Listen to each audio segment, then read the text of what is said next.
Hi viewers, welcome to our channel. Telugu cinema ఇండస్ట్రీలో ఇప్పుడు మరొక వారసుడు ఎంట్రీ కాబోతున్నాడు. అది కూడా ఘట్టంనేని ఫ్యామిలీ నుంచి కూడా రాబోతున్నాడు. మరి ఎవరై ఘట్టంనేని ఫ్యామిలీ నుంచి వచ్చే ఇంకొక తరం హీరో అని చెప్పుకోవాలి.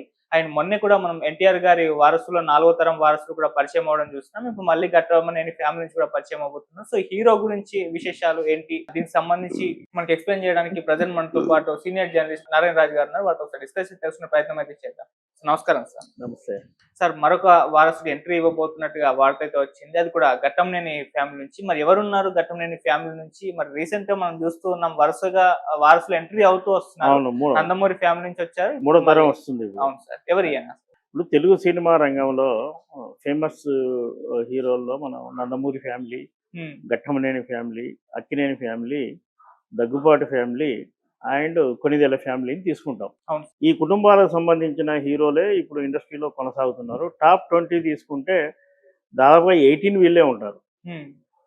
ఈ ట్రెండ్‌లో అంటే మొదటి వారసత్వం, రెండో వారసత్వం, ఇప్పుడు మూడో వారసత్వం కూడా ఇండస్ట్రీ రాకకు మార్గం సుగమమైంది. ఓకే. ఇప్పటికే అక్కినేని నాగేశ్వరరావు కుటుంబం నుంచి ఆయన మనవళ్ళొచ్చారు.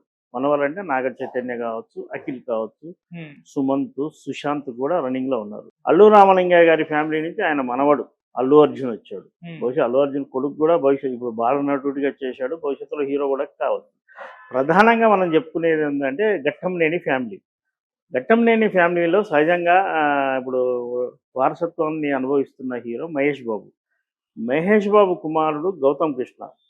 అతని యాటిట్యూడ్ చూసి అతను త్వరలోనే ఫిల్మ్ ఇండస్ట్రీ ఎంట్రీ ఇస్తాడన్న భావన అభిమానుల్లో కాదు మిగతా వాళ్ళలో ఉంది. కానీ దీనికంటే ముందుగా సూపర్ స్టార్ కృష్ణ పెద్ద కుమారుడు రమేష్ బాబు.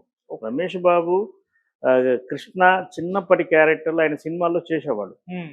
ఆ తర్వాత 1987లో రమేష్ బాబు హీరో కూడా అయ్యాడు. దాదాపుగా 10 ఏళ్ల కెరీర్ ఆయనకు కొనసాగింది.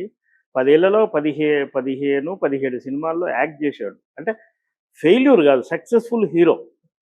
అటు కృష్ణ గారితో పాటుగా, ఇటు తమ్ముడు మహేష్ బాబుతో పాటుగా కూడా నటించి సక్సెస్‌ఫుల్ కెరీర్ ఆయనది. కానీ అనూహ్యంగా వ్యక్తిగత కారణాల వల్ల ఆయన హీరో పాత్ర నుంచి దూరమయ్యాడు. హ్మ్. ఇప్పుడు ఎంట్రీ ఇస్తున్నది రమేష్ బాబు కొడుకు. పేరు జయకృష్ణ. ఘట్టమనేని జయకృష్ణ. అంటే కృష్ణ గారికి మనవడు. కృష్ణ గారు దురదృష్టవశాత్తు మన మధ్య లేరు. ఆయన ఉంటే తన మనవడి ఎంట్రీని కూడా ఎంజాయ్ చేసేవాళ్ళు. హ్మ్. అయితే జయకృష్ణను హీరోగా లాంచ్ చేస్తారనేది అభిమానులకు ఎప్పుడో తెలుసు. అయితే సమయం కోసం వాళ్ళు వెయిట్ చేస్తున్నారు. ఇప్పటికే జయకృష్ణకు మనకున్న సమాచారం మేరకు సినిమాకు సంబంధించిన అన్నిటిలోనూ శిక్షణ ఇప్పించారు. మాడ్యులేషన్ కావచ్చు, పెర్ఫార్మెన్స్ కావచ్చు, ఫైట్స్ కావచ్చు, ఇతరత్ర అన్నీ ట్రైనింగ్ పొంది సిద్ధంగా ఉన్నాడు. లాస్ట్ ఇయర్ నుంచి ఇది ఎక్కువగా వినపడుతుంది. జయకృష్ణ ఎంట్రీకి మార్గం సుగమమైందని. కృష్ణ గారి విగ్రహం బుర్రిపాలెంలో ఆవిష్కరించినప్పుడు జయకృష్ణ మాతృమూర్తి కూడా ఇదే విషయాన్ని త్వరలో మా అబ్బాయి కూడా ఎంట్రీ ఇస్తాడని చెప్పింది. దాంతోనే అభిమానులు ఎప్పుడెప్పుడు జయకృష్ణ వస్తాడా అని ఎదురు చూస్తున్న సందర్భం ఇది. ఆ టైం వచ్చిందని తాజా సమాచారం. జయకృష్ణ పూర్తి ఫిట్నెస్‌తో హీరోగా ఎంట్రీ ఇవ్వడానికి సిద్ధంగా ఉన్నారు. దానికి సంబంధించిన ఏర్పాట్లు చురుకుగా జరుగుతున్నాయి. మనకున్న సమాచారం ప్రకారం ఈ సినిమాను అశ్వనీ దత్ ప్రొడ్యూస్ చేయబోతున్నాడు. అశ్వనీ దత్ ఎందుకంటే ఈ వారసత్వపు హీరోలను చేయడంలో ఆయన సిద్ధహస్తుడు. మన మహేష్ బాబును అతనే చేసిన విషయం తెలిసిందే. రామ్ చరణ్ కూడా చేశాడు. అల్లు అర్జున్ ఇంట్రొడ్యూస్ అయిన గంగోత్రి సినిమాలో one of the producer. Okay. యాక్చువల్‌గా నాగార్జునను కూడా అశ్వనీ దత్తే చేయాలి. అశ్వనీ దత్ నాగేశ్వరరావు గారి దగ్గరికెళ్ళి మీ అబ్బాయిని నేను ఇంట్రొడ్యూస్ చేస్తా అని అడిగాడు కూడా. కానీ అప్పటికే వాళ్ళు ఓన్ ప్రొడక్షన్ అనౌన్స్ చేసి ఉండడంతో నాగార్జున ఎంట్రీ అశ్వనీ దత్‌కి మిస్ అయింది. ఇప్పుడు మాత్రం ఆ సెంటిమెంట్‌తో అంటే రాజకుమారుడు మహేష్ బాబు ఎంట్రీ ఆ సెంటిమెంట్ వర్కౌట్ అయ్యి మళ్ళీ దత్తుకే ఈ బాధ్యతలు అప్పగించినట్టుగా తెలిసింది. ఓకే. దత్ అయితే కాంబినేషన్‌లు సులువుగా కుదుర్చగలడు. బ్యానర్ వాల్యూ ఉంది. ప్రొడక్షన్ పరంగా చాలా సుదీర్ఘమైన అనుభవం ఉంది కాబట్టి చాలా సులువుగా ఒక కమర్షియల్ సినిమా తీయగలడు. హ్మ్. అయితే ఆయనతో పాటుగా ఇప్పుడు ఇద్దరు ముగ్గురు ప్రొడ్యూసర్లు కూడా అందులో భాగస్వాములు అవుతారని మనకున్న సమాచారం. అది ఏమిటి? ఎలా ఉండబోతుందన్న స్పష్టత బహుశా మే 31 సూపర్ స్టార్ కృష్ణ జయంతి కాబట్టి ఆ రోజున దీన్ని అనౌన్స్ చేస్తారని అభిమానులందరూ ఆసక్తిగా చూస్తారు. డైరెక్టర్ ఎవరు సార్? డైరెక్టర్గా ప్రస్తుతానికి వాళ్ళు ఒక ఏడాదిగా దీని దర్శకుడు ఎవరు అనే దాని మీద కసరత్తు చేస్తున్నారు. ఓకే. ఒక 10 ఏళ్ళు వెనక్కి వెళ్తే కె రాజేంద్రరావు లాంటి డైరెక్టర్ చేతిలో సులువుగా పెట్టేవాళ్ళు. కానీ జనరేషన్ మారింది, కొత్త తరం దర్శకులు వచ్చారు, సినిమాల కాన్సెప్ట్ మారింది, యువ హీరోల్ని యూత్ ఆడియన్స్కు చేర్చడానికి అనేక కొత్త ఫార్ములు వచ్చాయి. అలాంటప్పుడు సీనియర్ డైరెక్టర్లకు కొంత ఇబ్బంది. దాంతో తాజాగా మనకు వినిపిస్తున్న పేరు అజయ్ భూపతి పేరు వినిపిస్తుంది. అజయ్ భూపతి ఆర్ఎక్స్ 100 అనే సినిమాను డైరెక్ట్ చేసిన విషయం తెలిసింది. ఆ అజయ్ భూపతి మీద నమ్మకం ఎందుకంటే ఆర్ఎక్స్ 100లో కార్తికేయ అనే అతను హీరోగా నటించాడు. ఆ అబ్బాయికి ఏ నేపథ్యం లేని కొత్తోడు. అవును. ఆ కొత్తవాడినే సక్సెస్ఫుల్గా ప్రజెంట్ చేశాడు, కమర్షియల్గా చూపెట్టగలిగాడు అనే నమ్మకం బహుశా అశ్వనీ దత్తుకు కలిగి ఉండొచ్చు.